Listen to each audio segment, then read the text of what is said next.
This Meditainment production is brought to you today by the Samurai Aquatics and Decor Metaventure.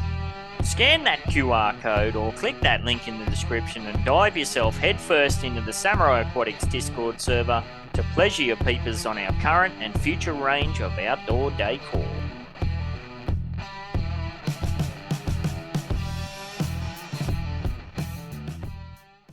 The Whine and Cheese Show is a Metaverse and NFT discussion and interview series brought to you by Metaverse Ventures Entertainment and host BEN68 and Morecheese. Warning: the information and opinions within are solely the views of the individuals involved and contains content not suitable for anyone. G'day and thanks for listening to or watching the Whine and Cheese in the Metaverses show. I'm BEN68 here with my co-host Morecheese for episode 76, recording on Friday the 17th of March for Cheese, which is Saturday the 18th for me. Today we went over some triggering Upland-ish, but then left off on a positive note. We could never completely be angry with Upland, and then went over a crap load of articles. Yes, Yowzers, get you ready for a special Don't Be a Twat Waffle episode of The worst show ever. Whine and cheese. Time for wine and cheese. Wine and cheese. Time for wine and cheese. Cheese. One is a wanker, one's slinging stunts. One's from Australia, one's from the Bronx. Talking about the Metaverse and NFTs. Interviewing all the real crypto G's.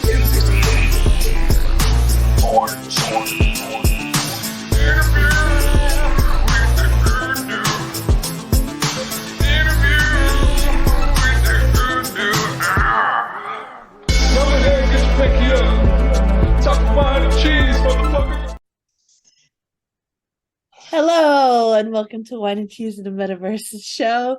I'm Morecheese, this is my co-host BEN68, and this is episode number 76, and Ben is either really horrified or trying not to laugh at my really bad dad joke I always do for him when we It was a start bad one. this. It was bad. It was bad.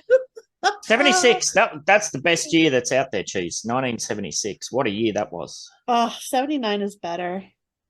Yes, my wife would agree with you. Oh, is she the same age as me?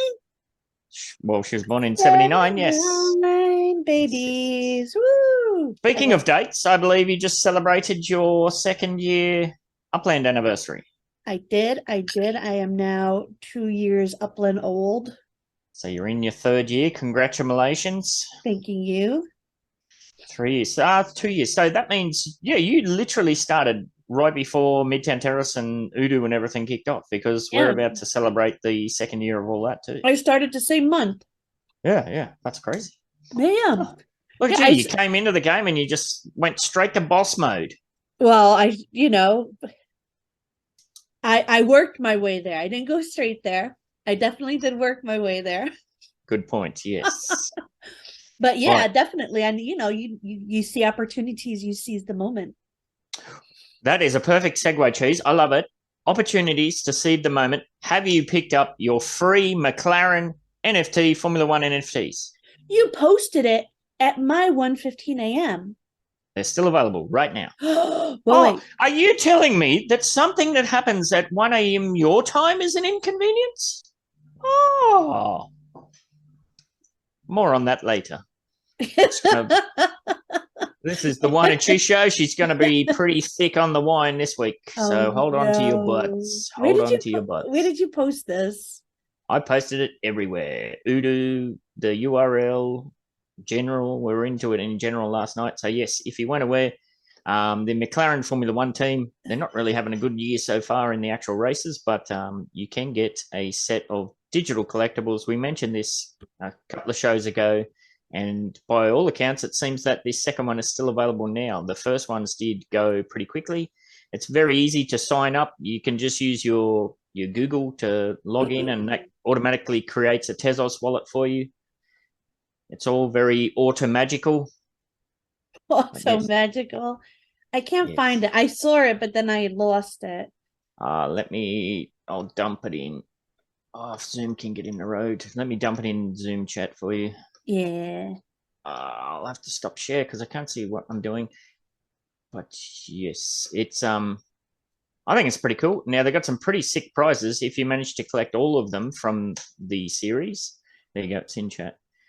If you collect all of them, there's a whole bunch of prizes you can go in. They're going to take a snapshot right on the back end. And if you do happen to miss one or two of them, they do have a secondary market. There is a Tezos NFT platform, something like that.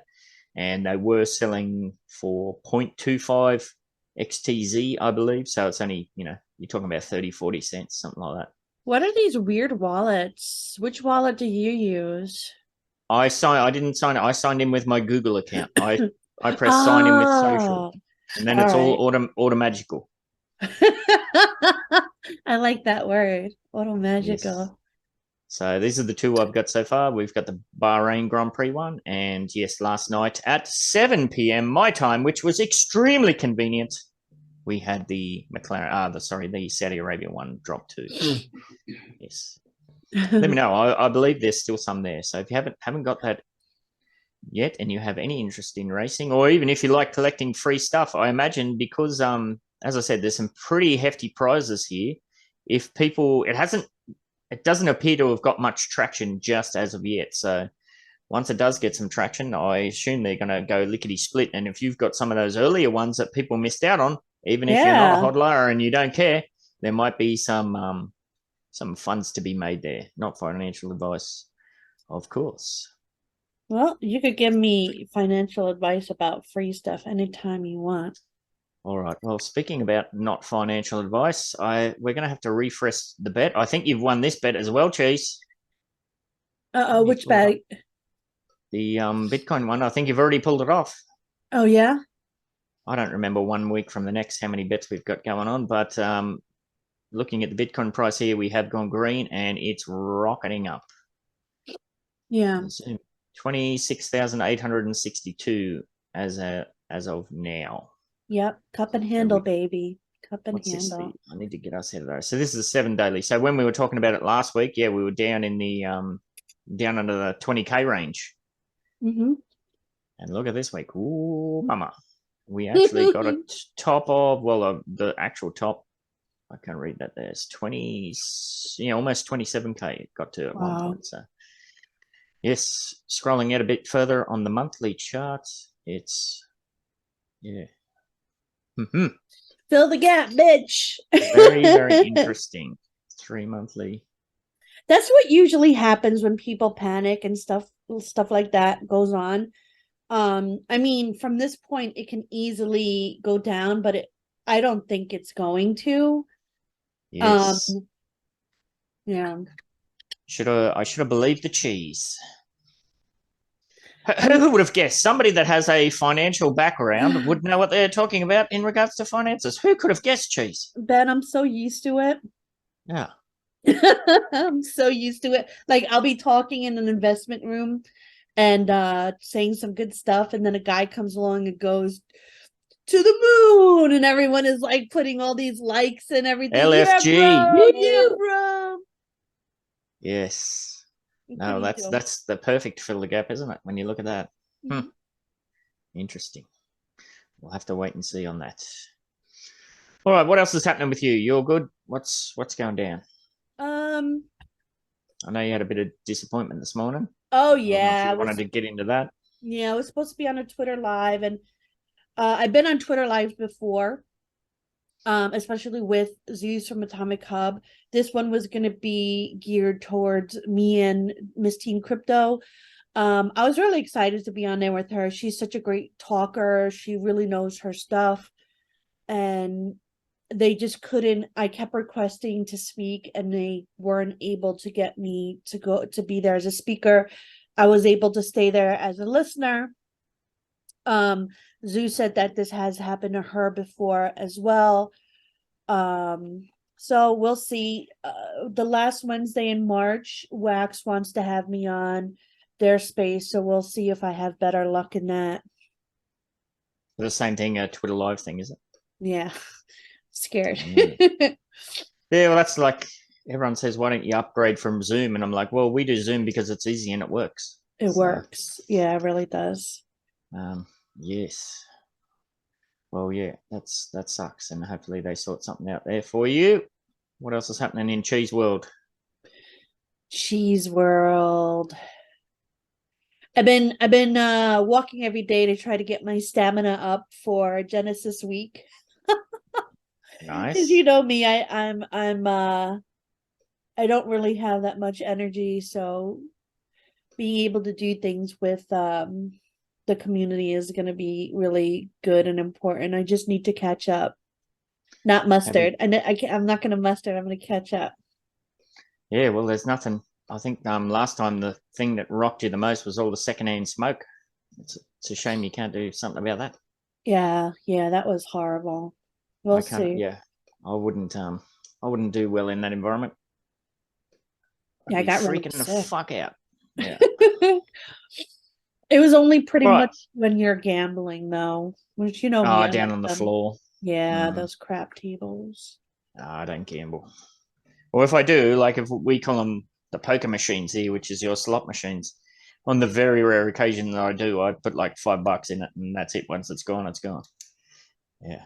Although, speaking of going back to Formula One, I actually went with my dad to the very first Melbourne Formula One race. So that's quite a trek from where we are on the Gold Coast. So we flew down and did a little thing there. And I think there was one night there we went to the hotel we were staying in. We went to the restaurant, and it was like Dad got the bill, and he's like looking at the bill going, Jesus, we're not coming back here again. It was like the food wasn't great. Like if the food was great, you would say fair enough, but the service was shit. And they weren't even busy. The food was pretty average. So I hear it's pretty expensive in Australia. Like everything's expensive. Everything's expensive. Yeah.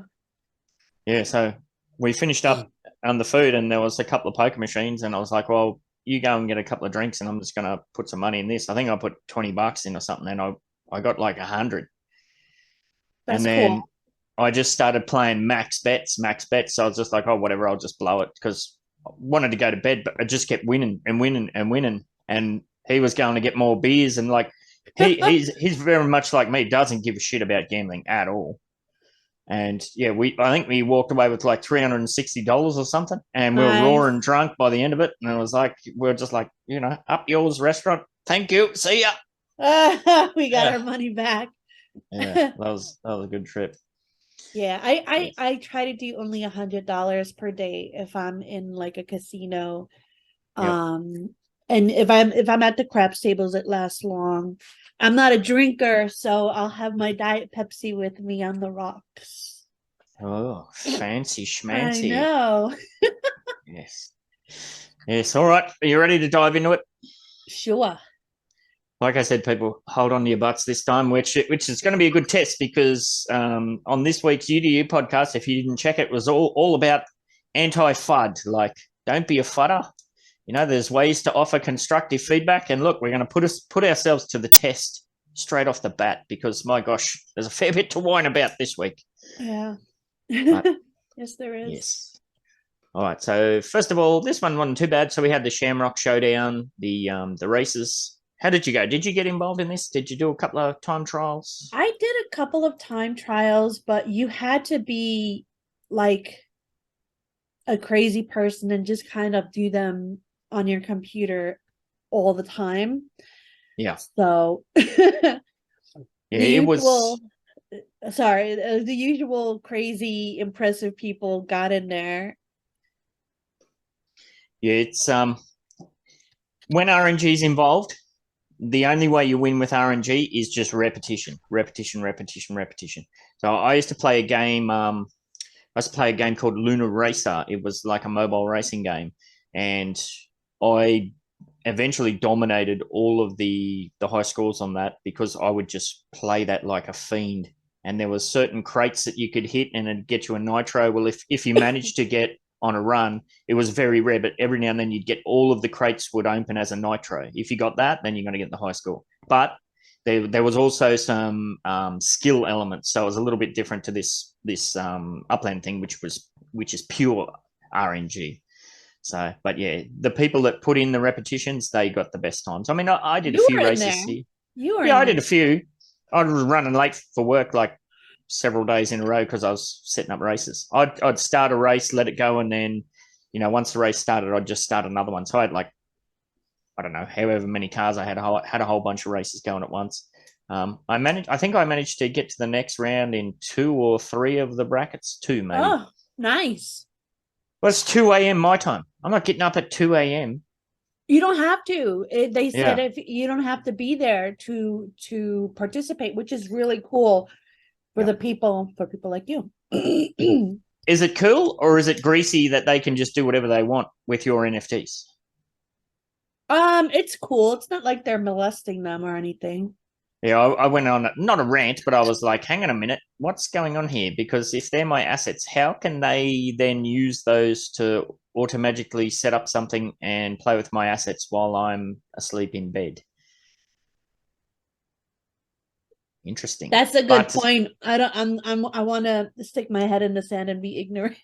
Yeah. Well, somebody pointed out, like, I forget who it was in general. They pointed out, they screenshot the point. It might have been Verntar or somebody that basically Upland did say that in the announcement. Look, if you're not available, you will be put into the next round automatically. So basically, if you're aware of that and you read it and you got involved in it, you're kind of consenting for that to happen. The information was there, like this is what's going to happen. So that's fair enough.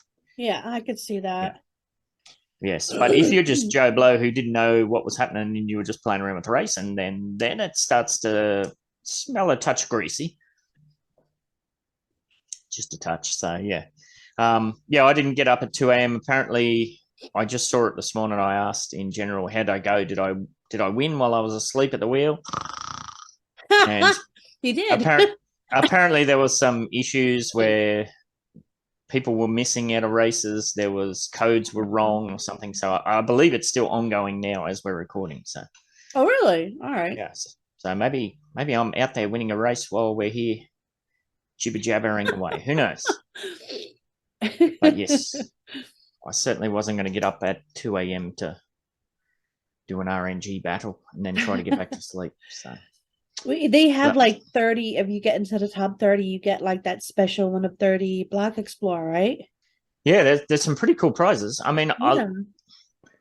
And like I say that I'm not going to get up at 2 a.m. to do this, but it's one of those things where if you want to get involved in these races like the URL and that's doing, if you want to get actively involved in that, you're going to have to mess up your day, because there's no way. And we know this from trying to set up things like the UDU podcast or whatever. It's it's not almost impossible. It is impossible to set a time up that's going to please every single person all of the time. So we'll just have to wait and see. But yes, not sure how I go. Good luck. Automatically generated RNG BEN68 driver. Go. See how it goes. Go, all right, the next samurai, go. Yes. The next kind of big news item that popped up through the week was this about lost property sale trees. Now, you and I got into this a bit yesterday when we're having our kind of Samurai Aquatics meeting. Yes. So New York, Chicago, and San Francisco lost property sale. So we do know that there are gaps all over the Upland Metaverse, not related to any issues on their end. It was mostly, I believe, to do with the third-party map generation thing that they were using. So we did see Chicago had a round where thousands and thousands and thousands, tens of thousands, I believe, properties were added to Chicago. Chicago was sold out. The floor was creeping right up as a result of being sold out. And then, of course, you release 10,000 properties on the market. That just blows the floor out. And it has been slowly recovering, although you've got assholes like me that keep crushing the floor. I put up another 100 there yesterday. But now we're going to have, like, San Francisco's been sold out for ages. New York City, what does that mean? Does that mean all of the boroughs, only Manhattan? What does that everyone mean? Is assuming all of the boroughs because they would have specified Manhattan. So again, you've got several sold out areas where, there's hundreds of properties going to be listed. Yeah. We got here 331 properties in New York, 3,427 in San Francisco. Now I have for San Francisco, 3,400 is better than 10,000. They did for Chicago, but It would have been better if they were mintable. In my mind, 3,000 is a lot for people to just come and just grab all at once, and it'll bring new blood into San Francisco. Like, San Francisco is basically the place where OGs go to treasure hunt and whatnot. I'm kind of disappointed that it's going to be like a value of the neighborhood, because it's like people who worked really hard to get every property or try to obtain every property in a neighborhood to create a community project or node is going to feel this. People who have just general nodes or community projects, they won't care as much because they're not as organized in a sense where it's not as exclusive as certain places are. So if there's people coming into their node, they're okay with that as long as it's sold out. I think people who will suffer would be like the UDU places that organized more to be more exclusive and whatnot. Yeah, there's a lot to unpack there. I mean, you can't really compare San Francisco and Chicago because Chicago was massive. There's several tens of thousand properties there. So you release, if you release 10,000 there, but San Francisco was tiny, really, in comparison. So you release 3,000 properties on that market. That is a fair chunk. Won't really impact Midtown Terrace because I had a good look around the map and I can't see any visible gaps. There may be something that popped up. So I don't know that it will impact on us as much. It's just very strange how they've gone about it. I'll pull it back up so I'm not just talking straight out of my ass. But so when each lost property becomes available, it will be sold by the Upland Bureau. So there was a lot of speculation previously. What is this Upland Bureau that's kicking out? Well, obviously, here's a good hint at least some of the coverage that's going to take on. So these properties that become available will be locked and privately minted by the Upland Bureau at their original base mint price. So you're talking, we'll stick to San Francisco so we're consistent. So in Midtown Terrace, general properties there are about the 13,000 UPEX range, something like that for a kind of large townhouse size, regular kind of property. So after minting, these properties will then be listed for sale at current market value for players to purchase. Okay, so if we stick to Midtown Terrace, because that's what we're most familiar with. So I minted Midtown Terrace properties for, let's say 12K. Upland Bureau is going to mint it for 12K. And then they're going to look at the floor in that neighborhood and say, okay, these properties are being sold for over $400 and around 500,000 UPEX. And that's what they're going to list the properties for. Yeah. Yep. What? And it's not stating. I know some people are saying that it's going to go into the community pool, but does it state that there? Like, is there proof of this anywhere? It's probably the mechanics behind that account. It's more that, like, as I said, I don't think this will impact on Midtown Terrace at all because I don't think there's any properties that are going to come up. But I'm just using this analogy because it's what we know. Okay. Myself and the UDU, we've invested 2 years and tens of millions of UPEX to build Midtown Terrace what it is, to get the floor where it is. It's highly exclusive, whatnot. And it's just one of, now dozens upon dozens of nodes and community projects that are all over the map that people have put in significant time, energy, resources. They've many places like what we do at the UDU, we have purposely raised the floor to get it out of the hands of flippers. And now Upland is going to see what the floor price is and say 15 properties were released in Midtown Terrace. Well, now there's an artificial floor that they're putting in where they're locking the floor in at that raised price. Yeah. That's super greasy. Super greasy. Yeah. And you also got to think too, we do know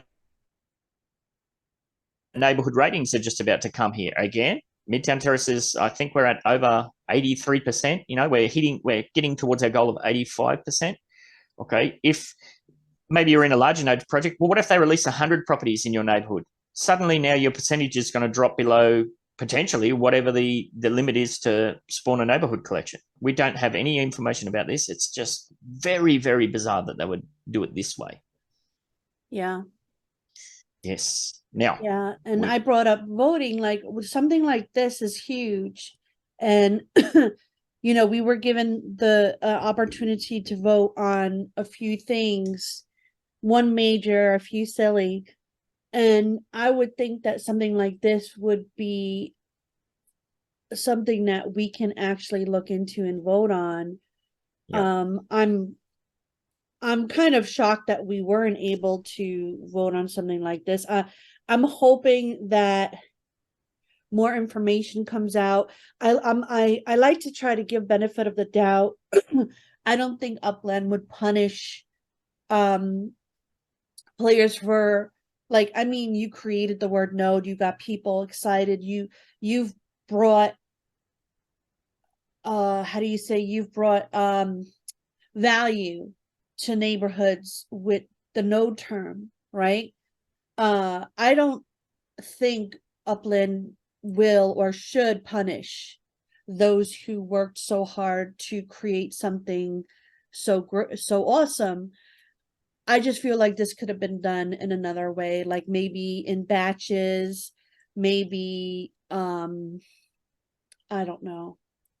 Yeah, well, it has the potential to significantly impact the community. You're right. Now, what's going to happen here? Well, we already see this in the open market. We see this in the open market. Players that, and this is, we've been, any node project that has any sort of actual momentum behind it suffers from flippers who grab properties purely to hold everyone else at ransom.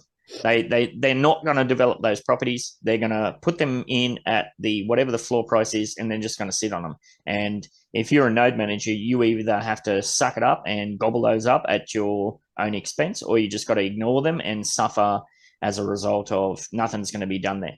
So if Upland releases, 10, 20, 30, 40, 50 properties in your area, then who's going to buy these cheese? Well, we know who's going to buy these. It's going to be the people who run bots.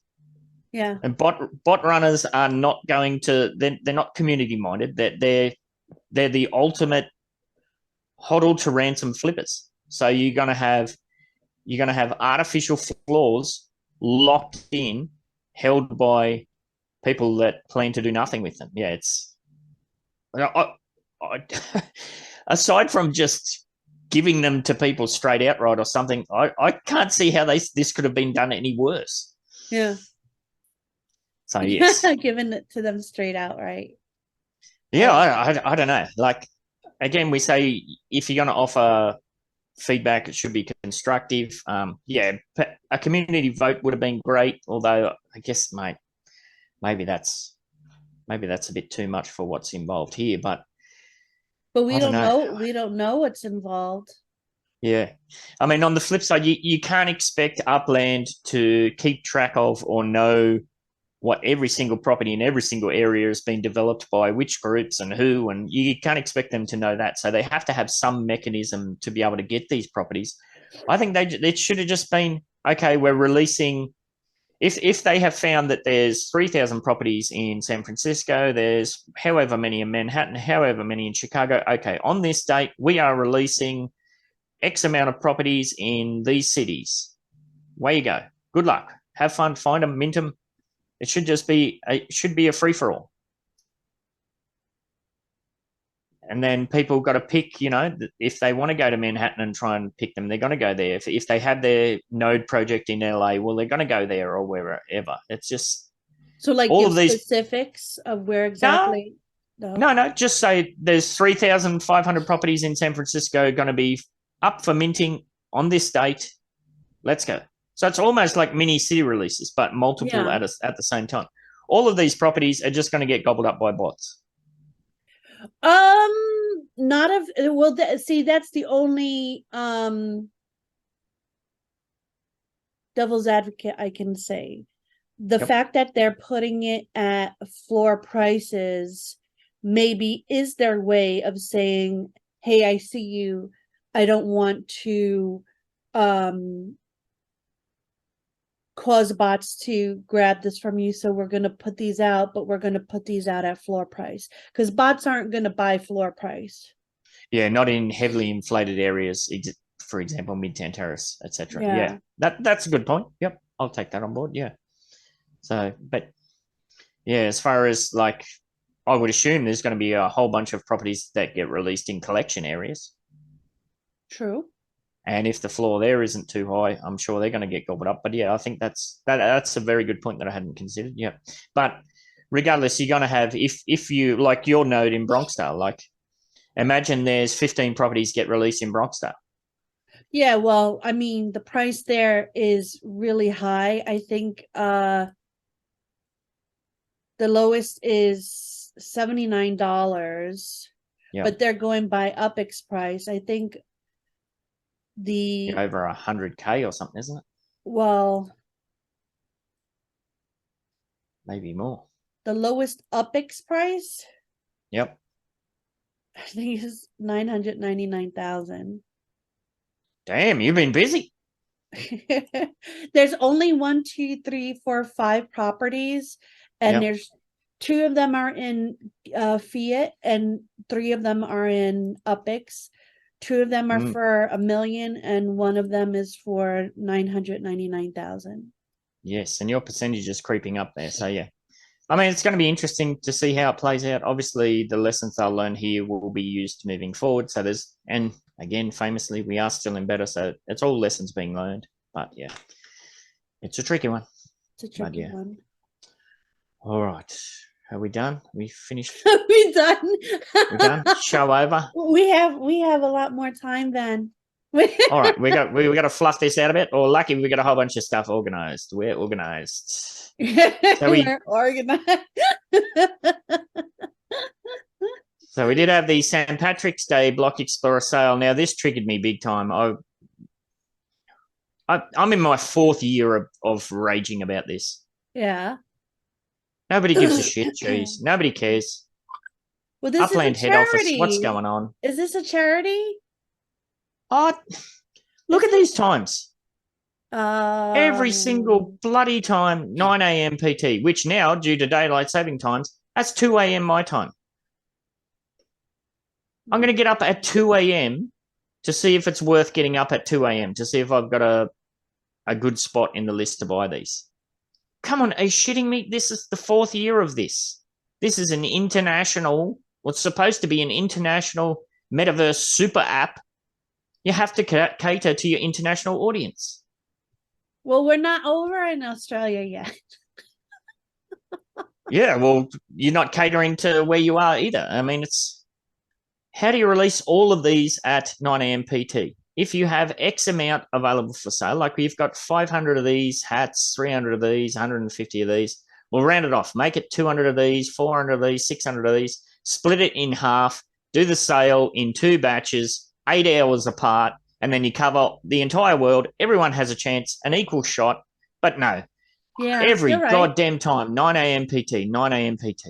You're right. I could see that because that's what we did. We split it into 3 to make it even more convenient for everybody. I know I'm flogging a dead horse and I just get myself worked. Yeah. For no reason, but it's supposed to be, like I said, an international super app. Yeah. The world ain't goddamn 9 a.m. PT. So, yes, I wasn't going to get up at 2 a.m. to see if I had a chance to get one of these. So, by the time I did get up at 4 a.m. to do this show, the 3-leaf clovers were sold out. The rainbow was sold out. And I think there was 50 hats left. So I did manage to get myself a hat. I totally forgot about it. Yeah, well, I thought it was. You've got no excuse. I have no excuse. I thought it was tomorrow. No, I don't know. If you have a quick look, there might be some available. I think when I looked, I just looked to see. I'm like, this was today. Yeah, so I don't know. I mean, what do we have to do? I've whinged about this internally. I've whinged about this, repeatedly. Twitter, anywhere I can have a wine cheese. I've been wanting my ass off in my 4th year, and they say, yeah, that's a really great idea. We're definitely going to look into that, and nothing ever changes. It's the same bloody thing. Every single event, every single bloody time. Well, you just have to keep at it, Ben. I'm jack of it, Cheese. I'm going to flip the goddamn table. It's emotional damage, Cheese. Emotional damage. I can't handle this kind of stress right before I'm supposed to be on. Well, I am on holidays. I'm on a month holiday. So. Oh, that's right. Look, of course, I am bunging it on thick. I'm not fully raging. But yeah, I mean, as I've been saying from the Telegram days, Cheese, this is how long. If you're on the Spotify, you missed that one. Cheese has a very special cup. What does it say on it? Don't be a twat waffle. Don't be a twat waffle. I am in full twat waffle mode. Yes.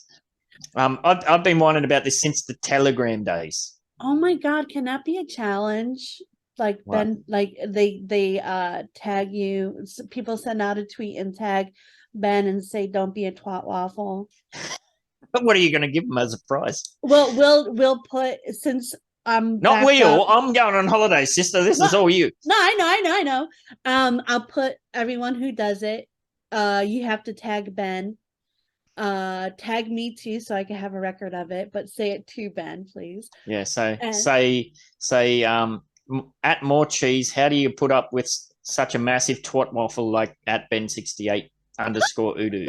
Yes. And I'll put everyone who does it, I'll put your names on a wheel and I'll figure out a really good prize. I'm not going to tell you now, but I'll figure out a really good prize.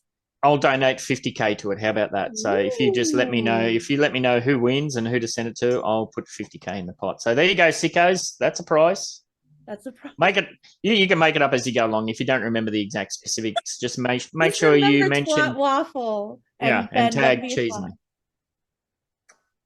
Yes, so you got to mix it up, Upland. As I said, it's an international game. You got an international audience. It's going to expand further. Get these systems in place before you have a massive influx of mainstream users. Yeah. I've been saying this for ages. Put a 12-hour gap between the end of registration and the start of sales, so people can see if they've even have a good spot in the line. Break up the sales so you cover multiple time zones. If we did any sort of editing, this would be where the Nike symbol showed up, and just do it. Yeah. Just freaking do it. Your excuses have worn thin. Yes. So no, but I was lucky enough to manage to get one of those hats. So yeah, you did better than me. Yes. All right. So we got one more Uplandish thing, and this is something I woke up to and went into full-on twat waffle mode as well. Now we did see the gigafactories and some whole bunch of stuff got released. We had structure ornaments applications for showrooms and factories get opened up. Where you've gone? You've disappeared. Oh, I was about to say, we don't need editing. We could just have special text. Oh, there you go. Look at that. Oh, my God. Shit, you get squirreled on. Sorry. Good, I'm sorry. Yes. So we knew structure ornaments were coming, and a whole people said, wait, how is this going to work? Are we going to have to, if you have a structure ornaments showroom, are you going to have to put structure ornaments on your showroom like outdoor decor? And Upland said, don't worry about that just yet. You're not going to have to worry too much about your inventory lot size. Well, it turns out you do have to worry, because if you're one of these one of these people who built a showroom that covers almost the entirety of the footprint of your property, I think you're shit out of luck with what's just dropped. Yeah, unless you could the boxes stack. They don't. They have a footprint. They have a footprint like outdoor decor. Oh my God! So we woke up this morning to a very cool announcement. Structure ornament crates. So we were wondering how they were going to do this, and this is a pretty cool system. I like this system. So, if you're a person who produces structure ornaments, like you're making them, like after they come out of your factory, they're going to be all crated up, ready to go. That's cool. That's a cool concept. That is. I love that. Yeah, it makes sense. Each box, I don't know if you can see it on the top there. It's stamped with the name of the structure ornament that's on there. That's hella cool. However, like I said, and she likes it when I say however, she's constantly making fun of me. However, yes, these little crates, they do have a footprint. They need to be put on your property. So if you built your factory or your showroom that takes up the entirety of the footprint, I don't know where you're going to be putting these crates. Bend over, I'll show you. Buy me dinner and drinks first. Yes. So what does this actually mean? So we were wondering how this was going to all go down. So basically, yeah, I'm still confused. Yeah, I'm not going to get in it. There is the link in the description for this this community post from Upland. So basically, how it's going to work is that, yeah, if you are a structure metaverse, how am I going to say this? Structure ornaments manufacturer, you know, it's going to be the exact same as outdoor decor. You're going to have to, like what DTech's doing now, you know, you create your structure ornaments in Blender to specifications that Upland give you. You have to do all the whiz bang stuff, pulling your hair out, doing all the baking and all that stuff that I don't understand. You then submit that to Upland via a structured process. They will offer you feedback if changes need to be made, yada, yada, yada. They approve that.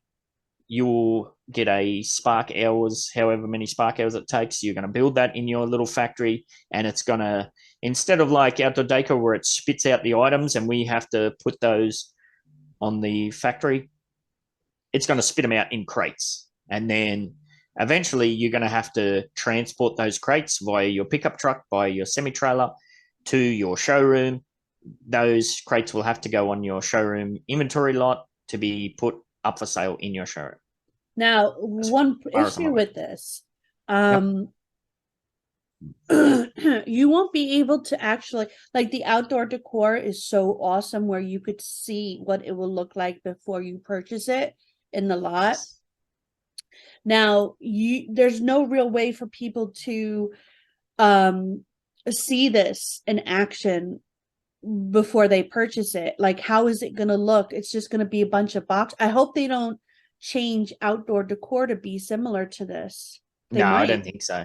They might, but who knows? Well, the only way you're not going to be able to see it, like it looks really good. Like if you go to 30 Aqua Vista Way, Midtown Terrace, you'll see from the aerial shot. I am just an absolute freak for organising the outdoor decor. It looks amazing. You did a great job. If I do speak for myself, it looks pretty freaking cool. Yeah. But yeah. The only way you'll be able to see this for the structure ornaments is to click on the shop now, and you'll be able to see it in the UI. You'll be able to see what it is. All right, so that's good. Yeah. You just all right. Yeah. Okay. So that all makes sense. Okay. So, but we already have tens of thousands of structure ornaments in the community. How many structure ornaments do you own, Cheese? I own almost 300. I don't own that many, but I do own a lot. I had to look around. They put all of mine on my properties in Midtown Terrace. Yeah. Why? Well, so what Cheese is talking about there is, so they've created this structure ornament system after the fact. So they then have to go and backtrack and say, okay, so every single individual structure ornament has to have its own crate that it's being stored in when it's not being used on your property to decorate your property. Okay. So wait, I've got we're gonna 300 structure ornaments. We're gonna have to have those on our properties if we're not using them. They're not in our inventory anymore. Yes. Well, they're both. It's exactly like ugly. That's disgusting. Well, it gets better than that, Cheese. Okay. So just to backtrack, if you're not fully aware. So yes, I've got 300 structure ornaments in my assets list, right? So Upland has, last night, they've gone over in the aeroplane all over around the world, and they've just dumped off crates all over the Upland map. So now I have 300 of these crates. They're in Fresno, they're in Oakland, they're in San Francisco, they're in Nashville, they're all over the goddamn place, Cheese. There's crates everywhere. It's like a drug drop. Yeah. And even when they are on a property, they're just kind of scattered everywhere. Yeah. So I woke up and went on a little bit of a rant on the Twitter. So I I woke up and went straight to twat waffle mode. I don't know if you've seen this, Cheese. You might not have seen this yet. So I saw it, and now I understand. Like, yes. I thought they were going to. This was just the beginning. They were going to take it away for those who aren't metaventurous, but they just wanted to see what it looked like. Yeah, I don't like that. I don't like that at all. Yeah, if you're listening on Spotify, I've got a tweet here. So you all just flew over and dumped off crates into our yards willy-nilly. This is triggering the fuck out of me. I need symmetry. So I've got a screenshot on the left that shows, I don't know, there's about over a dozen crates just dumped all over the place on one of my Midtown properties. And then in comparison, we can see the Summer Aquatics and Decor showroom where everything's, organized. So that's just me being a, pedantic bastard there, right? But then I thought about this a little bit more and then read my next tweet. What a mess. They're all over the place. So if the crate containing the ornament is in San Francisco, but come event time, I'm wanting to put it on my Manhattan address. I'm going to have to ship it there first. I have So how's that going to work, Cheese? And look, I've got crates dropped in Fresno, Nashville, Oakland, San Francisco. They're all over the bloody place. People are just not going to decorate, or they're going to just sell them, and they're going to go extremely down in value. Like, I'm not gonna do something that like is going to cause my property to look ugly. I'm not going to spend unnecessary money to move stuff that I didn't have to move before. Like, when I purchased this stuff, it was not said that it was going to go. Like, if I purchased something new from a MetaVenture, I could see that. But stuff I already own, there's no reason for me to have to move this.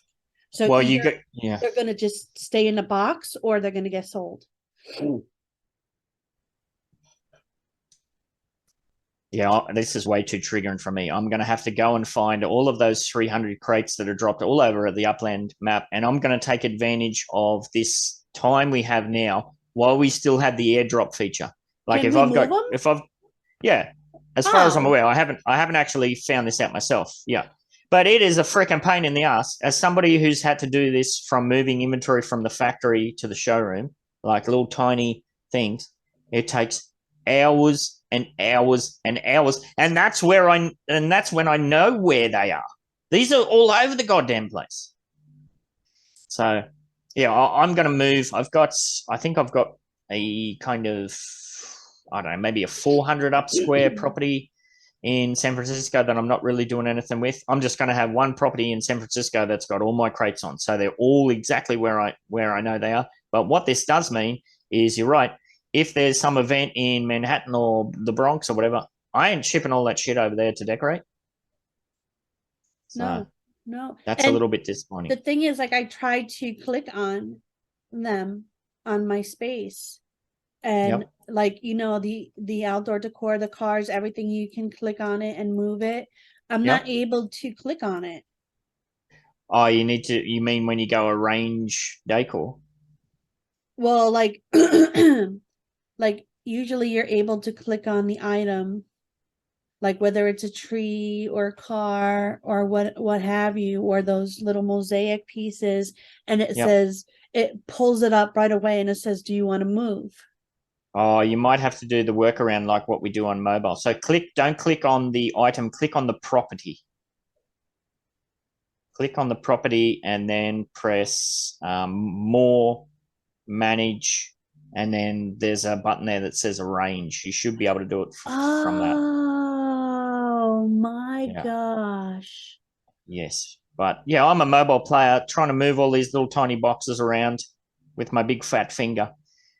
That ain't going to be fun, but yes. Oh my gosh. Yes.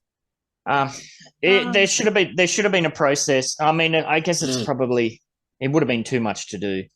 But it would have been great if you could nominate a property address or where you wanted these all dropped off or something.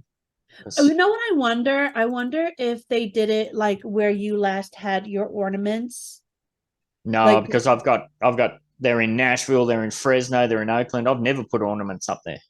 Got you. So it just seems to be completely randomized. Yeah. Yeah, so it's not going to be fun. And somebody's just tweeted, David Walker, I think, just tweeted me and said he's got 1,300 to deal with. So, wow.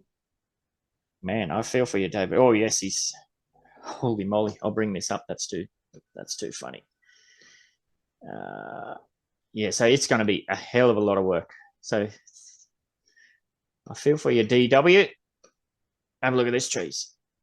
If you thought I was triggered looking at my lot, look at this. Wow. Oh boy. Also, I just moved my stuff into a straight line. Yeah. And it didn't save it. Oh yeah. Like I pressed OK and got out, and it was right back where it started. Let me refresh and make sure. Yep. Did you press the save or whatever button it was? Yeah. Ooh. All right. Well, I'm going on holiday, so this is. But then it's a tricky one. I want to move all this now before the transportation mechanic comes in, and if I've got 50 crates in Nashville, that's going to cost me some cheddar to move those over to San Francisco. So I want to do this while we're airdroppable. So. You can make the crates say things. Yeah, people have already been doing that. Yep. All right. So maybe I didn't save. Oh my God. Expect some giant dicks on properties in the shape of, made out of crates. It's going to happen. Someone's going to do it. The maturity level of the Upland community isn't, the highest at times. They brought the globe back. Yes, that was an announcement they made too. All right. Yes. So yeah, I think it's probably one of those things that had to happen, but yeah, this is going to take hours and hours and hours. And I think some people will just put their arms up in the air and go, too hard basket, and just wherever they are, that's where they're going to stay. So. Oh, now I can click on it. Yes. All right. Well, before you get too squirreled into that, that's cool. I just needed to refresh. Sorry, Upland. Let's continue on. So yeah, how they could have done this better. I mean, yeah, it would have been great to be able to nominate a property where they all got dropped off on, but I understand the logistics behind trying to manage that would have been a nightmare as well. So yes. I mean, like to put some positive spin on this, like it's exciting, new things are happening. Yeah. People fear change. We're we're actually old, and a lot of the time old people just complain. But we have to look on the bright side. We have to look on the bright side and say, listen, this is something new, is exciting. Freaking building decorations are coming, and yes. Let's just see. Yeah, well, I just had, when I woke up this morning, my showroom that I got put up by the UCC, that was to apply for a structure ornaments showroom. I'm not doing manufacturing for that, but I am applying for a showroom. Now, I did buy a property in Diamond Heights that did have a pretty large footprint on it. So I'm going to have lots of space there to put all these crates on. But yeah, I feel for the people who went, okay, we don't need inventory lot, so they put the maximum size showroom they could on their property, and they don't have an inventory space. I think they're going to be shit out of luck. Yeah. I don't know. Maybe there's some secondary thing. I don't know, but I think they're fucked.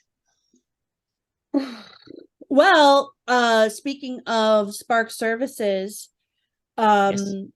I just found out yesterday. I was years old when I found out that UPX Spark Exchange actually has a Connect API thing to deposit UPX directly into their thing without using burners. Oh, that's cool. I was like, yeah. Wow. So it's an escrow system. I think when Mossy first approached me about getting that set up in Midtown Terrace, I think that was what he was talking about early on. I didn't really understand what he was talking about at the time. I was just like, yeah, man, happy to help out however we can. So yeah, that's cool. Yeah, that's pretty amazing. Like, it's convenient. Yes. Somebody, I think it was Mesme, contacted me yesterday to ask who I do all my stuff with. And I said, look, I just stick with the UCC.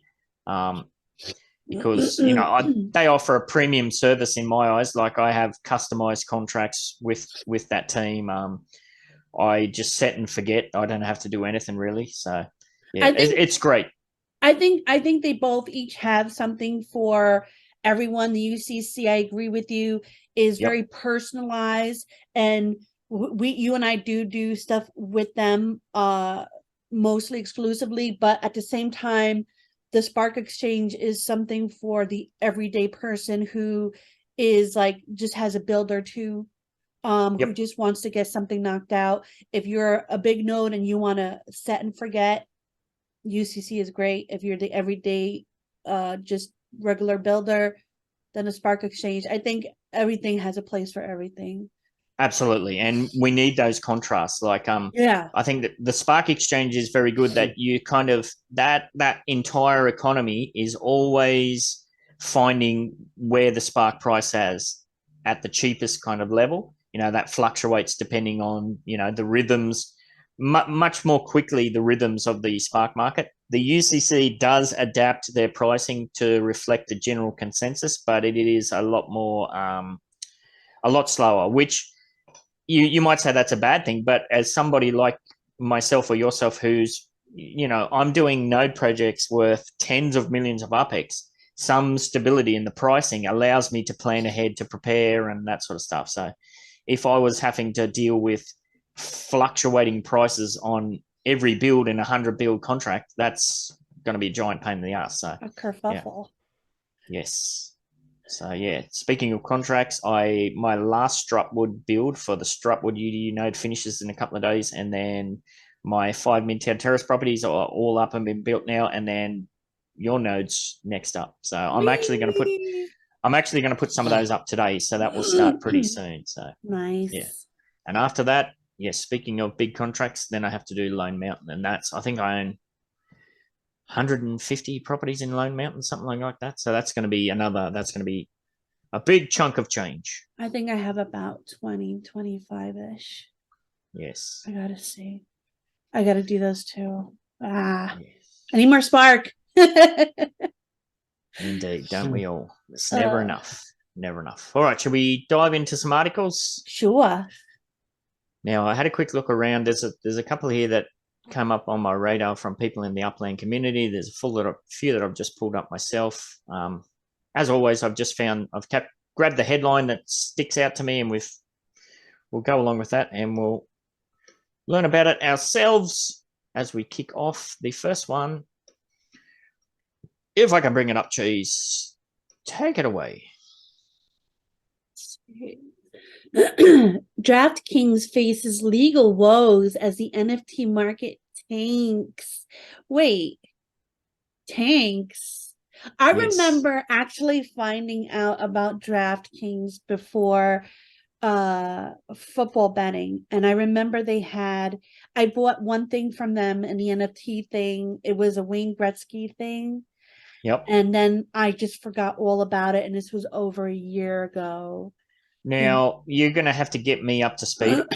The name DraftKings, that's big enough that I'm kind of aware of what that is, but I don't know what that is. Can you give me the 101 on that? So basically, I know it as a sports gambling site, but then they have an identical NFT sports collection site that looks the same. You can't do the betting in the same site as the NFTs and vice versa. It's both different accounts completely, but yeah, basically it's a sports gambling site.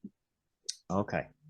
Yeah. Now, in last week's show, we touched on the fact that there's potential legal issues at play with NFTs and generative AI and this, that, and the other thing, but this seems to be a different aspect. So yeah. The US gaming operator is currently engaged in a potential lawsuit with a disgruntled customer over NFT losses. Okay. Like one person's got their knickers or their underpants in a twist. So DraftKings' substantial investments into the NFT space have drawn their share of controversy as prices plummet and users' interest wanes. But that's no fault of theirs. Yeah. The operator also faces, it says here a class action lawsuit for allegedly marketing its NFTs as securities without proper registration. Now, I've never seen it marketed as that, unless, like I said, it's been over a year. Unless they did this more recently, so I can't really say. Well, this is bogus. What's this? No, yeah, no. The plaintiff, it's like a big heading here. The plaintiff mistakenly believed profits were guaranteed. Profits are never guaranteed. In anything, anywhere, anytime. Yeah. What? That's ridiculous. This is like these people this is why we get, you go and buy a shirt and it has warnings on it. Warning, do not iron shirt on your body. Like, come on, people. This is why we're constantly saying not financial advice for people like this person. Y'all are just way too litigious over there. Oh my God. Country full of Karens all looking to sue each other. The slightest bloody infraction. The Karen States of America. Yeah. The leading US operator entered the NFT space in 2021, hoping to capitalize on the latest trend, yada, yada, yada. Blah, blah, blah. Where is the meat and potatoes? Here we go. A new class action lawsuit alleges that DraftKings sold its NFTs as unregistered securities, misguiding buyers about their investments' long-term value. Illinois resident Justin DeFuckwit claims to have lost over $14,000 as his purchased NFTs drastically declined in value. Yeah, hello, welcome to speculative asset investing. Now, this is where things get a little bit crazy, because if people don't know what NFTs are, and it says that this just came out in 2001 to add to its other 2021. Yeah. And people don't know what NFTs are and they get into it. This is going to happen a lot. It's going to happen a lot. It's like the hot coffee. This is mental. Yeah. Don't tip hot coffee into your lap. The plaintiff allegedly expected surefire profits when trading his NFTs due to their marketing as securities. Defendant had actual knowledge of facts indicating that the NFTs they promoted and sold were securities under federal and state securities laws. So what does he think? These are like bonds? He's buying bonds or something? Freaking mental. Wow, yeah, this is... Defoe argued that the value of his purchases depended on DraftKings management's efforts at the moment of the purchase and regarding their closed secondary market. The proposed lawsuit includes all investors who purchased DraftKings NFTs after the 11th of August 2021. Regardless of the court's final verdict, such cases erode trust in NFTs, threatening to depreciate their value even more. I mean, if you read beyond the headline, this guy's just a complete tosspot. Yeah, speaking of twat waffles, here's the freaking emperor of twat waffles. Now they said even though the court's final verdict, meaning that the court ruled against this guy. I don't think it's happened yet. Yeah. Regardless of the court's final verdict, I think that means it's coming up. We'll have to keep an eye on this one. All right. Yeah. Obviously this is going to set a precedent, but come on, this is wow. I mean, really? You bought some speculative NFTs in the very early days? That's 2021. You're talking early days. I want to say something, but I'm scared if I say it, I'll put it into life. So I'm not going to say it. You know what I'm thinking of, right? I've got a pretty good idea. Yes. All right. Yeah. Wow.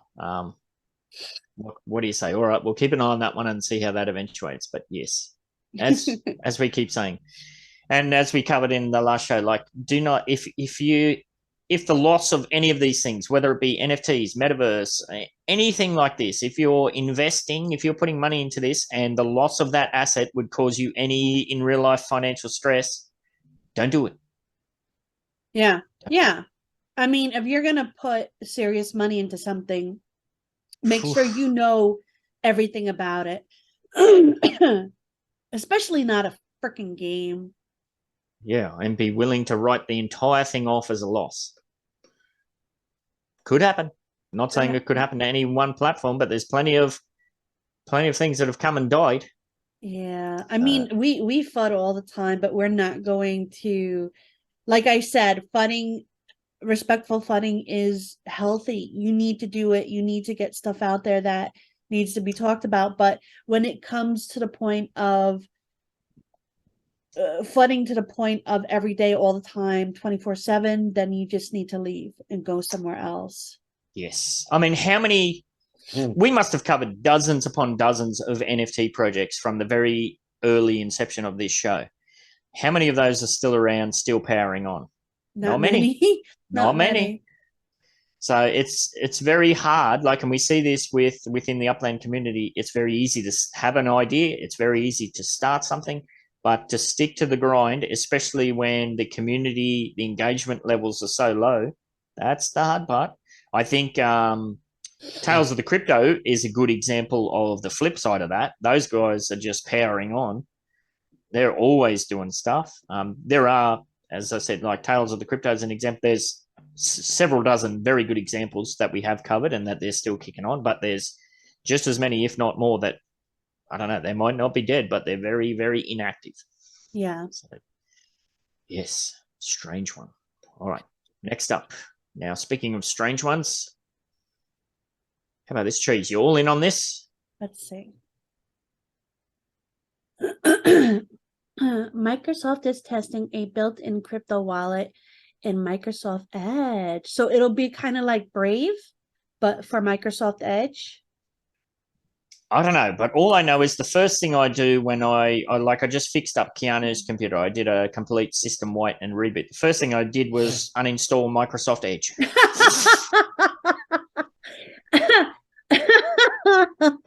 There's some things I actually use Edge for. So really? I use Chrome for my everyday things. I use Brave for Upland, and then I use Edge for any links that I click because it's not connected. I didn't connect any of the passwords to my other stuff. So I use it as kind of like a safety clicker almost. Oh, well, maybe I'm being a bit harsh to jump to judgment here, but yeah, I looked at this and just laughed. I'm like, well, who cares? Does anybody still use Edge? It's like, don't tell me you still got Explorer up as well, do you? No, I hate Explorer, and I dislike Firefox, but to be fair to Firefox, I haven't used it recently, and I heard that it's gotten a lot better. Yes, interesting. Not browser advice. Not browser financial advice.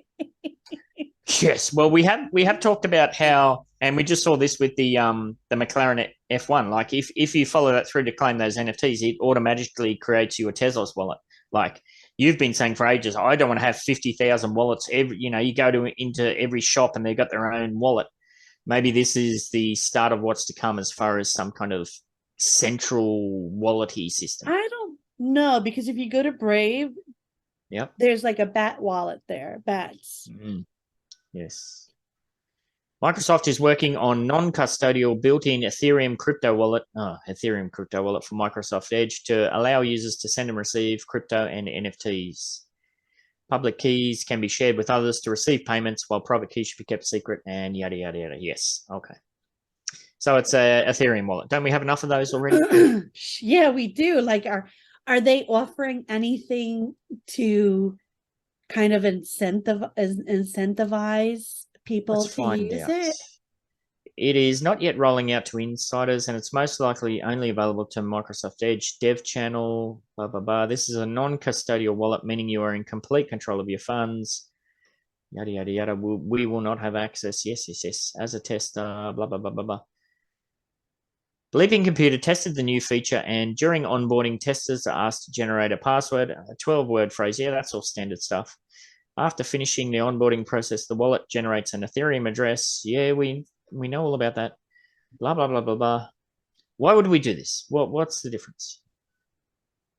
Testers can set their default crypto wallet to the built-in Edge one or an extension wallet. Blah, blah, blah. I don't know. I'm not seeing anything, Chase.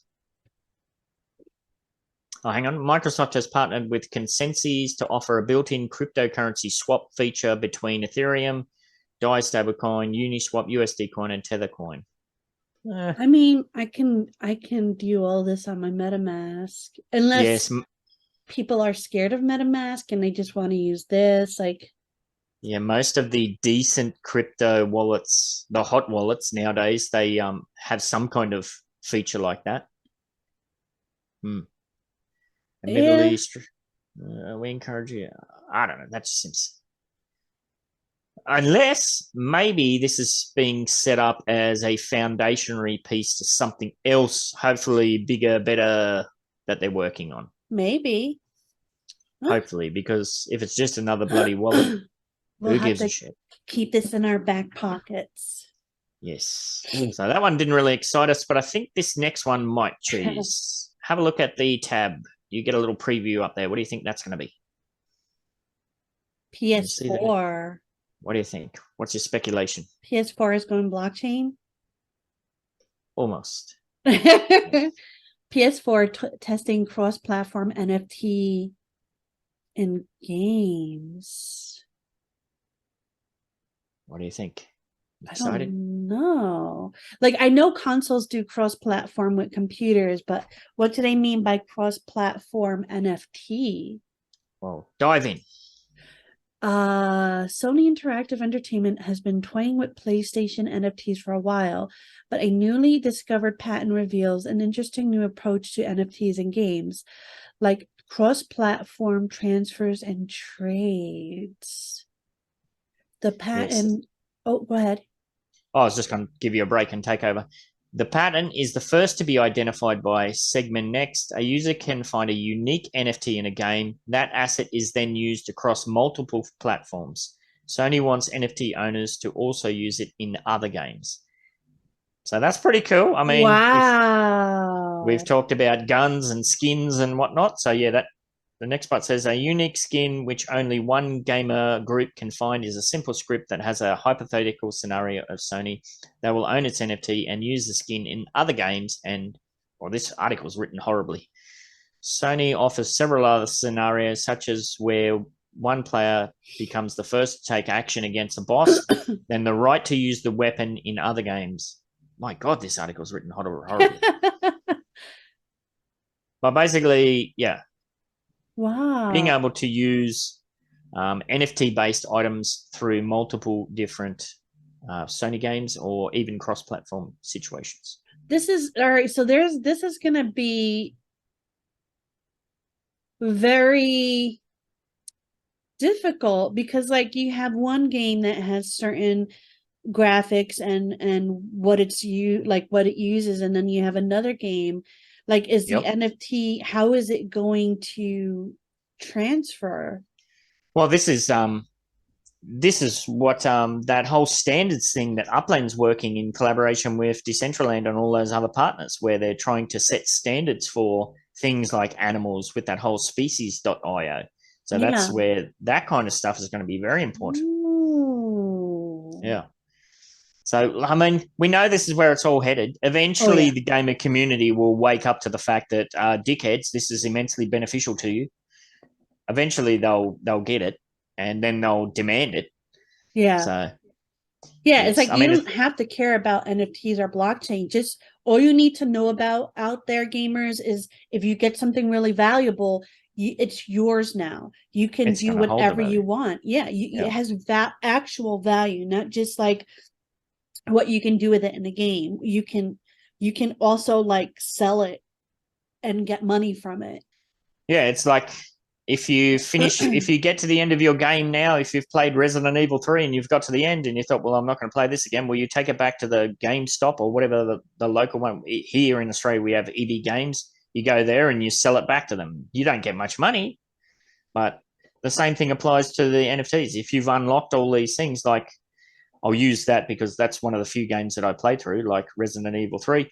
If you get right through to the end, you beat the boss, you unlock this freaking big laser bloody gun thing, well, then you would keep that as an NFT and you could then sell that to other people that want to take the shortcut and want to get it from the very first moment of the game. So, yeah, this benefits you, dickheads. Me, I'd probably just play the game over again with my new laser gun. Yes, I did several times, Yay. many times over. That's one of the few games that has ever really, really hooked me in deeply, where I downloaded and printed out, player-made instruction manuals and walkthroughs and stayed up till God Nice. knows whatever AMs That's playing the it. Ben. That's the Ben I want to know. That was Ben with no children and Yeah. very few responsibilities in Japan. So, yes. Oh, Speaking of cost of living in Australia, yeah, the cost of living in Japan, which blows people's mind. My salary was 3 times what it is now. The cost of living was half, if not wow. more. So, yeah, which people think, obviously if you live in central Tokyo, like in the main area, it's going to be expensive as hell. But if you're just a regular dude living in Japan, it's cheap as hell. Although I did have a kind of job that paid more money than the regular dude on the street too, so that's a little bit different.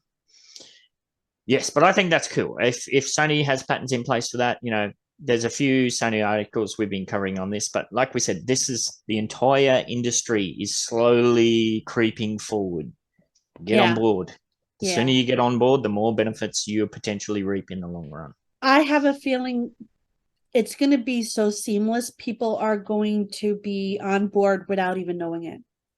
Yeah. Yep.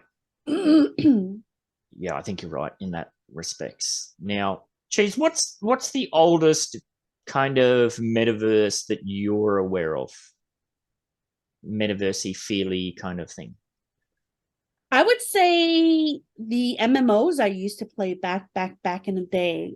Anarchy Online, World of Warcraft back in 2003, 2004. Anything that you could base, there's a world and you're there with other people and you do things with them and you're just basically not in real life. You're playing, you're just with a whole bunch of different people that you don't even know, and it's a whole new world. Yep. What if I added the caveat that it had to have aspects of user-generated content in it? What would be your earliest one then? User-generated content, I would say The Sims. Sims, yep. So there's so many different, they had a Sims Online where it didn't last for very long. I'm surprised, but it did exceptionally well. And there were people creating stuff to kind of like sell in there. Second Life would be another example. Yep. Yeah. Yes. Now, one of the main kind of advantages that Upland as a metaverse platform, as a super app, as it's being called now, has is that it is mobile first. Like that is a massive advantage. Oh, yeah. But not for long. Uh-oh. What do you reckon? Did I set that up well or what? Let's see. Second Life. Wow. So you got to read it out. Don't forget, we've got people on Spotify who are only listening. Second Life, the original Metaverse app, is getting a mobile release. Now, we'll have to get into our friend Lily Field's ear about this because she is a massive user-generated content creator from way back in the Second Life days. It would be very interesting to get her take on this. Second Life as a concept, I believe, is still going strong. We've got, who is it in the dog patch? I always blank on his name. Nichiren, isn't it? Yeah. I believe he still does a whole bunch of stuff in Second Life as far as events and whatnot. A mobile release, this is going to pump a lot of life back into it. Maybe. Here's the thing.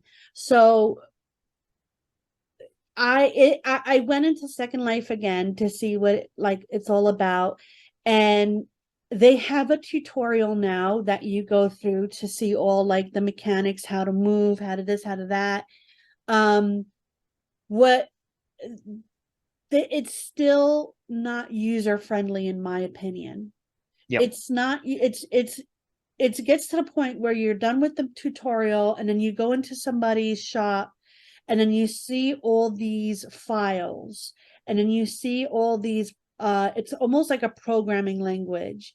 And I'm like, all right, I can navigate, but the regular layperson who comes over and checks this out is going to be like, what?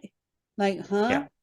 It's the grandma analogy. We say that all the time when we refer to Upland. Like, if grandma can't do it, then, you know, and I'm not being harsh on grandmas. There's some pretty savvy grandmas out there. And I'm probably not very far away from being a grandpa myself. So, yeah. I've only looked at the headline for this, but when I saw this headline, my jaw dropped and I was like, wow, this is going to shake things up in a big, big way. Yeah. Yeah. So recap, Second Life provided the metaverse experience many years before Facebook turned into Meta and spent billions to try and bring VR to the masses. The virtual world never became a revolution, but it's still hanging around. There's still massive, kind of undergroundish communities that are engaged in Second Life. Yeah. So it says here, Linden Lab recently posted a brief video on its community forum to announce that Second Life will soon have a mobile counterpart. For the first time in 20 years, the virtual world where residents enjoy their low-poly internet life is expanding its reach beyond traditional desktop platforms. So I guess this is kind of going to be very spatial-ish. We know you can do spatial on mobile.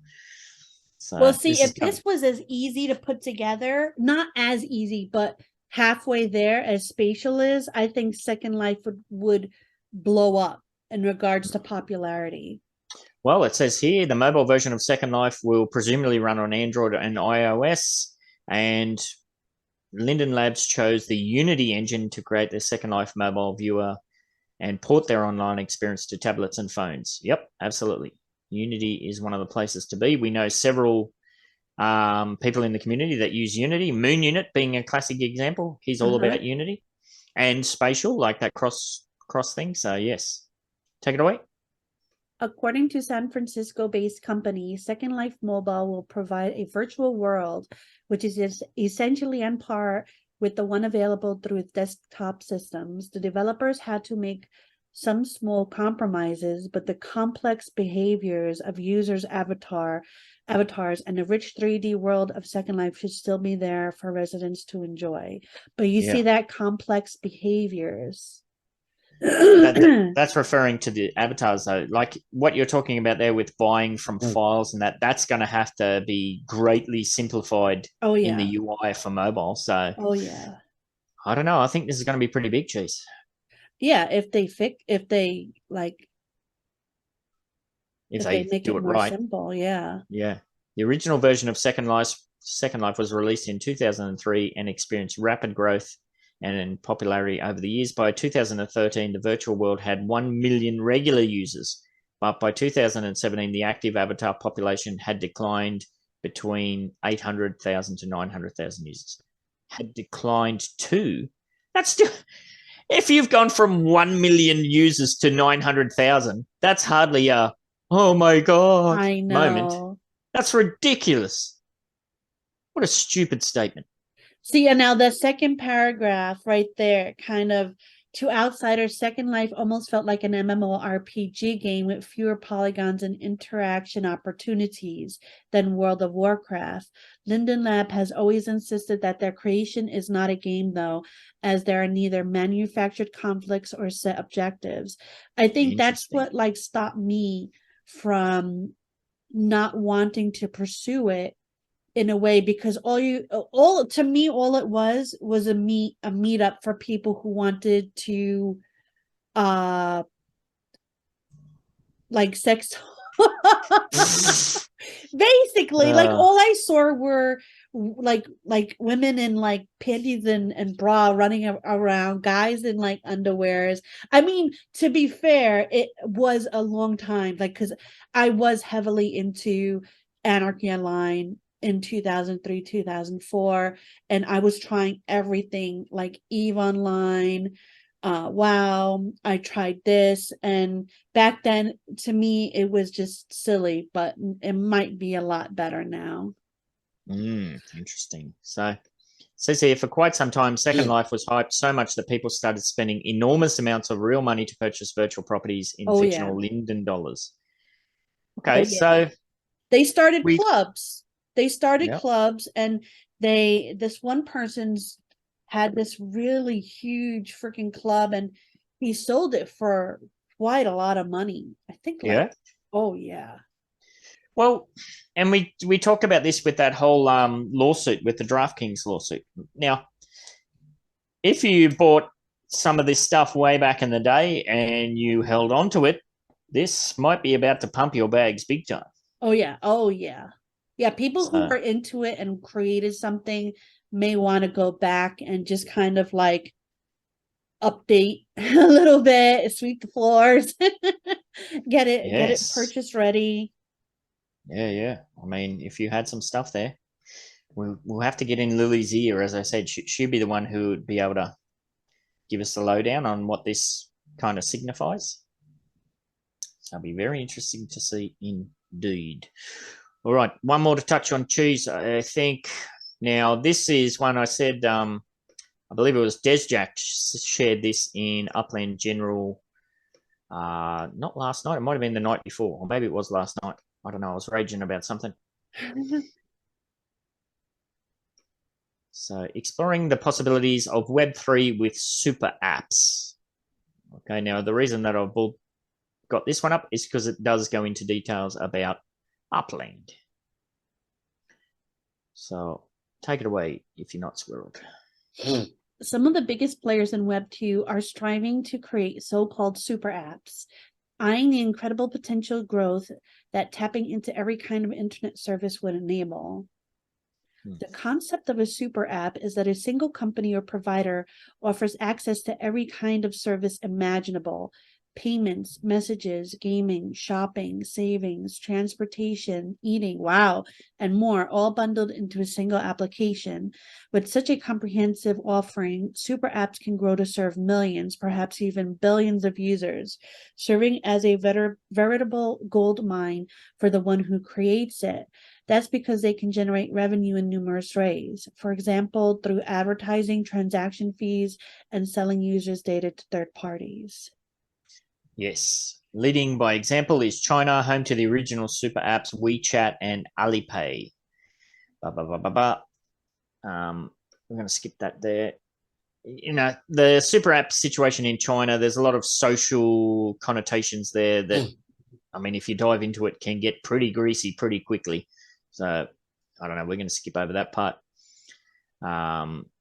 Look at this one. The concept of super apps has spread with rival platforms emerging in other Asian countries. In Indonesia, I read that as Gojek, but it's Gojek. Bad. Gojek has emerged as that country's go-to app for utility payments, moving and shipping services, pharmacy deliveries, fast food, and more. Blah, blah, blah, blah, blah. Here we go. We have yet to see. Oh, you go. We have yet to see a dominant platform emerge in Western countries. While Google offers many different services, it does so through an ecosystem of standalone apps and faces intense competition in almost every area. For example, Google Maps is rivaled by Apple Maps, while Gmail has to fend off a strong challenge from Microsoft's Outlook. Perhaps the biggest super app contender in the West is Facebook, which offers messaging and shopping experiences through its app, but it's hardly comprehensive. Yeah. Indeed. It really isn't. You can take over the next bit. There are many theories as to why the idea of super apps haven't taken off so much in the West, with one of the most likely being that people fear giving too much personal information to a single company. I don't believe that. Users rightly concerned over big tech firms collecting, storing, and monetizing their data. I don't believe that. No. I think if Amazon came out with a way to chat, to buy stuff on like fast food, they already do supermarket stuff. They already have like Amazon TV. They've got everything. They have if you've done anything on the internet, all your stuff's there. Yeah. So it's like, I don't think people are scared. They're just waiting for more. Hopefully, as we move deeper into decentralization, hopefully more of that becomes available to the users themselves as a kind of monetization platform. Like, I would happily sign up to these things and you click a box and you get some kind of kickback. Like, yes, you can use my data, but you're going to pay me for it, you know? So yeah, it says here, Web3 super apps rising. Such concerns are not as relevant in the emerging world of Web3, however, as decentralization is the name of the game for the next generation of our internet. Bingo, bango, bongo. Because Web3 applications are decentralized and often owned by their users who retain full control of the information they share, they could be fertile ground for the next super apps. Take it away, Cheese. Already, several interesting platforms are vying for the title of Web3 Super App. In the metaverse, look no further than Upland! Woo! Oh my God! Is Upland considered like an Amazon for metaverse? Well, it's setting itself like up that. to be a Oh super my app. God, Upland. Look no further than Upland, one of the fastest growing virtual worlds over the last year. Upland is unique among metaverses because it's a digital replica of the natural world, with each location mapped to its physical counterpart here on Earth. Wow. With 3 million users and counting, Upland can be considered a metaverse super app because it's not only very accessible, it's available on Android, iOS, and VR headsets, but also because it offers numerous services. It's where people can escape reality, go shopping, socialize with friends, play games, invest, run a business, and more. You go, Upland. Upland has also built a flourishing crypto-based economy, enabling users to make quick, easy, and secure payments. Okay, hold it there. Let's run through this, shall we? Yes. Okay. 3 million users and counting. Technically, yes. Realistically, no. We have about between 60 and 65,000 daily active wallets over a weekly period. So, yeah, total users. But we do know that a very significant percentage of those aren't active. So, but it's still massive. No matter what stats you look at, Upland is by far the most active metaverse that's out there. Decentraland, Facebook, Sandbox. The numbers don't come anywhere close to what the numbers that Upland's putting out there. All right, what else does it say here? It's very accessible. Android, iOS, VR headsets. You've got desktop. Upland is fantastic as far as accessibility. It also offers numerous services. It's where people can escape reality. Yep, I sure do. This is my way to escape the stress of the day. Is I get on and we do these shows. We clickety click. We do stuff. So absolutely, yes. Go shopping. Kind of, yes. We buy, sell, trade. Yep. Okay, I'm on board with that. Socialize with friends. Yeah, they have the in-game chat now. I think that's a stretch because I don't socialize with friends in the Upland Metaverse. I socialize friends within the Discords and the Twitters and all of that. But yeah, it's still it's there. It's you and me. It's others could be. Yes, play games. We've got treasure hunting, I suppose. We've got the Shamrock Racing events, I suppose. Okay, all right. It's early days. We'll give them that. Invest. Ooh, that's a dangerous word. Yeah. No, so I think I feel like people are not grasping what was meant when they said they're not investors in Upland. What he meant was they're not investors in the stock because Upland is private. They may be investors in other ways, but they're not investors in that way because specifically they were asking to see the books. Yeah. Right. And if it's a private company, they're not required to share anything with anyone as if it was a public company. Yes. So when you say invest, I think it's a different invest than what they meant with that specific conversation. I really liked Shaktalin's take on this, where when I was talking about this in the UDU podcast, she kind of mentioned, well, the investment side can also be your time. Like, how much time and energy have I invested into this? Fucking shitloads. Yeah. So, okay, we'll give them that too, all right? Invest. It is a speculative asset. It all could go to pot. We know that. We could all be on the moon. Yes, okay, invest. Run a business. Yep, okay, yep. It's still very heavily gatekeepered at present, but yep, we can definitely run a business. Sure. Upland has also built a flourishing crypto-based economy.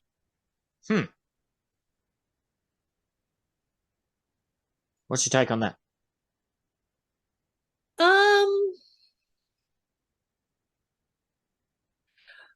That's using the word. I think they're like, no, I don't know. It's not. If I read that, I'm going to think that it must be on an exchange. Yeah. But one of the great things about Upland is that you can buy the in-game currency directly with crypto, and I've done that extensively. I haven't put tens of thousands of. That's what kind of got me like thinking like it is that in that sense, but not in a sense where it's on the chain. Like yes, yeah. Now, if you could, if you could sell your assets for some kind of crypto, then you've opened that up. Yeah. You know, you're not selling the UpX if you could sell your assets. Now, we do know that the portal's coming for, the Ethereum portal. So maybe that's where it kind of, okay, so the seeds for that are there. All the seeds are there. We're just kind of, it's early days. So I think we will get there. And Upland users, now this is where it gets greasy. Dive into that next paragraph. Upland users are free to start their businesses on the platform because it's decentralized. They're free to pursue any idea they might have. What? Selling digital arts, different types of content, monetizing games. Upland users are free to start their businesses on the platform. No, they're not. Well, unless they were being extremely vague, like you're free to, like, I mean, the UPX exchange, that's not something that's connected to Upland, but it's connected through the API that was created solely by, Mossy. Oh, okay. Yeah. Or like Elijah the UPX Judah. world. Yeah. Okay. All right. And we'll Elijah. give them that, I think what these people like, I think the person who wrote this, they didn't do a good job of explaining what they mean. Like everything is really vague and it's kind of making me have to think a little bit more. It can be very misleading. I do see your point on that. I mean, we know all about this. We're all over Upland, so we can pick this apart and get the points. But if you're just Joe Blow on the street, you're going to be completely misled. Yeah. Now, this next sentence, because it's decentralized, we've just seen from what they've just done with the structure ornaments, the crates, and everything else. Does it want to be decentralized? Yes. Are we kind of starting to head in that direction? Yes, but we're on the very first baby steps. To say that it is decentralized, no, it's not. They are, meaning Upland users, are free to pursue any idea you might have. Selling digital arts. Outside of the game. So it's like I said, it's extremely vague. It's not really diving into the details. Yes, because if you're talking about the in-game business opportunities, technically anyone is available to apply for the business, but that is heavily gatekept. Yeah. And once you are accepted, there are very not strict, but there are very clear guidelines on what you can and cannot do.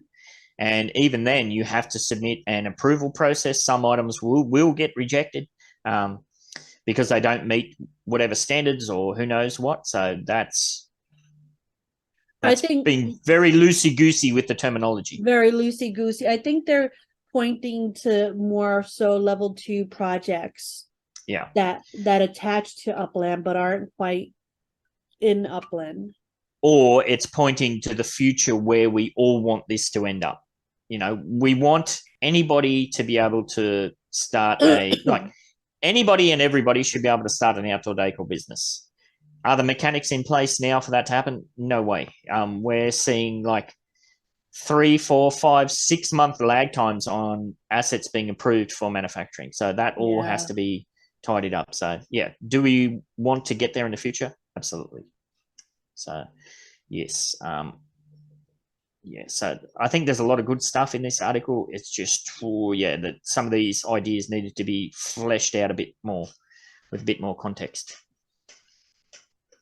And what else to say? Elsewhere in Web3, we have the budding financial super app Omni, which bills itself as a full-service self-custody Web3 wallet that enables users to manage their digital assets in one place with support for staking and other DeFi services. It's available on Android and iOS. It's easy to understand, user interface. Makes managing their crypto portfolio simpler. Yeah, that's cool. Now, if we can get something like that combined within Upland, then you're talking, that's the goal. Like you've always talked about, like go to a McDonald's restaurant in Upland, do some clickety-clacking, next minute, ding, ding, here's your order at the door. You've paid for all of that internally. It's a cryptovized system all internally. NFT kickbacks. You've used your NFT rewards. You've got your little NFT card stamped because you've got 6 packs of chicken nuggets purchased for 6 weeks in a row or something. You know what I mean. So yeah, burn your NFT to get a free value meal. Yep, scan your QR code when old mate comes to the door or something. Who knows? Yeah, so that's all pretty cool. But yes, I don't know. We're not going to touch on more of that. I think it's very early days for all of these things. Yeah. Oh, yeah. So, yes, I think we covered a fair bit there. We got greasy. We got slimy. I went to twat waffle mode. We got our way out of it. And, like, you just know a lot of this stuff that's happened in the last 24 hours, there's so much fuel there for the Twitter idiots and the bloody Discord rages. Just think about how you go about offering constructive, critical feedback. Don't shit on your own investment, as we keep saying. So, have to wait and see. All right, that's it. I'm off. I'm out of here. It's all over to you now, sister girl. I'm done. I got it. See you in a month. Yes. You're gonna have fun. You're gonna FOMO. You're like, oh, I miss my shows. Oh, I'm definitely going to be jonesing. Yes. So I'll have to see. Like I said on the UDU podcast, depending on where I'm at, what I'm doing, I'd like to be able to jump in. I mean, it'd be cool to sync it up. So I just pop into the Whine and Cheese show while you're recording for 5 minutes or something. Yeah, hell yeah, that would be amazing. Yeah. Just show around you, or like just take if you're not able to, like, take some videos that I can, put in there. Yeah, I had this at work yesterday too. Like when I was saying goodbye there for the month. Japan is just like any other place. I mean, if you go into the city, sure, but where our family's from, it's out in the rice fields. It's just a house. It's just a shopping market. I don't know. Like when Dog Romeo was there, he used to come into MVE all the time, and he would go into his supermarket, and it was adorable. Like he would put the camera, and he would, like, talk to people in Japanese and ask questions, and then he'd go to the thing and he'd show all how it looks there, and it's really awesome, like how everything is really organized. And wow, you imagine for a freak like me how much I love that. Yeah. He showed me those special watermelons and strawberries that cost a lot of money that you were telling me about. Oh yeah. He showed us like this big bowl of Kit Kats that they have all the different flavors for. Yes. All right, we'll see how we go. No promises, but we'll see what we can wrangle together. All right, cool. All right, on that note, send us out. Yes, don't forget to do the little challenge. Tag Morecheese and myself on the Twitter, Twat Waffle. Hashtag Twat Waffle. Don't be a twat waffle. Or no, what was it? BEN68 is a massive twat waffle. I don't know. That however you want to write it. Yes, 50K from me, and Cheese will throw in something as well. Ben, have a great vacation. We'll see you in a month, if not for a few drop-ins. Stay fresh, cheesy bags. Go ahead, get your pinky up. Talk wine and cheese, motherfucker. Go ahead, get your pinky up. Go ahead, get your pinky up. Go ahead, get your pinky up. Talk wine and cheese, motherfucker. Go ahead, get your pinky up. Go ahead, get your pinky up. Eagle Empire, samurai, riding on the dingo, flying through the sky. Cheese in the house, get off your ride. Hit you with the hairbrush, hit you with the Empire samurai, riding on the dingo, flying through the skies. Hit you with the knife, flying through the sky. Evil Empire samurai, riding on the dingo, flying through the sky. Shoes in the house, get left and right. Hit you with the hairbrush, hit you with the knife. Evil Empire samurai, riding on the dingo, flying through the sky. Hit you with the knife, flying through the sky. Time for wine and cheese. Wine and cheese. Time for wine and cheese. Wine and cheese. Time for wine and cheese. Wine and cheese. Time for wine and cheese. Wine and cheese. Time for wine and cheese. Are you looking for some of that quality outdoor decor? But you got no frickin' idea where to go? Oh, come on over to Samurai Aquatics and Decor for all your outdoor decor needs. Got yourself an empty plot of boring virtual real estate in the metaverse, do ya? Yeah, just delete that. I'm still not ready, sorry. Got yourself an empty plot of boring virtual real estate in the metaverse, do ya? Or maybe some kind of crappy ramshackle building that, I don't know, needs a bit of extra spunk to it or something. And stop mucking about and get yourself over to Samurai Aquatics Discord to see all our available stock. We've got loads of different decor to spend your pretend money on. We got saunas to fire you up, and ice baths to chew you the fudge out. Literally stock coming out of our ears. Grills, swings, seating, and more. So much more. And if we don't got it, give us a buzz, and we could probably make it. Get yourself on over to Samurai Aquatics at 30 Aqua Vista Way in Midtown Terrace, San Francisco, lickety split, and gorge yourself on outdoor decor.